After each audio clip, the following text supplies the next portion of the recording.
শরীফ ওসমান হাদি। ইনকিলাব মঞ্চের মুখপাত্রের মৃত্যুতে শোকে স্তব্ধ পুরো দেশ। সন্ধ্যা 6:05 সিঙ্গাপুর থেকে দেশে আনা হবে এই জুলাই যোদ্ধাকে। কথা ছিল দেশে আনার আগে সিঙ্গাপুরে অনুষ্ঠিত হবে তার প্রথম জানাজা। তবে সিঙ্গাপুরের জানাজা নিয়ে নতুন তথ্য দিল সেখানে অবস্থিত বাংলাদেশ হাইকমিশন।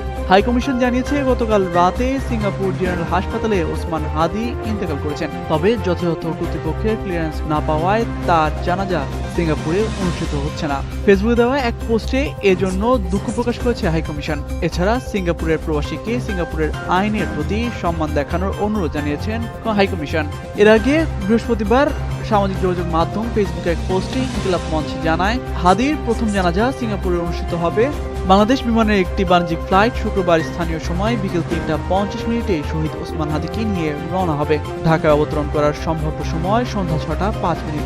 এতে বলা হয়, শহীদ ওসমান হাদির প্রথম জানাজা সিঙ্গাপুরের দ্য আঙ্গুলিয়া মসজিদে সকাল 10টায় অনুষ্ঠিত হওয়ার কথা ছিল। এছাড়া বাংলাদেশের শহীদ ওসমান হাদির জানাজা শনিবার বাদ জোহর মানিক মিয়া অ্যাভিনিউতে অনুষ্ঠিত হবে বলে জানিয়েছে ইনকিলাব মঞ্চ। উল্লেখ্য, আততায়ীর বুলেটে বিদ্ধ হয়ে টানা 7 দিন মৃত্যুর সঙ্গে লড়াই করে সবাইকে কাঁদিয়ে না ফেরার দেশে চলে গেছেন 24-এর গণঅভ্যুত্থানের সামনের সারির অকুতোভয় যোদ্ধা শরীফ ওসমান হাদি। গতকাল বৃহস্পতিবার বাংলাদেশ সময় রাত 10:15টার দিকে তিনি শেষ নিঃশ্বাস ত্যাগ করেন। চিকিৎসাধীন অবস্থায় সিঙ্গাপুর জেনারেল হাসপাতালে হাদির মৃত্যু হয়।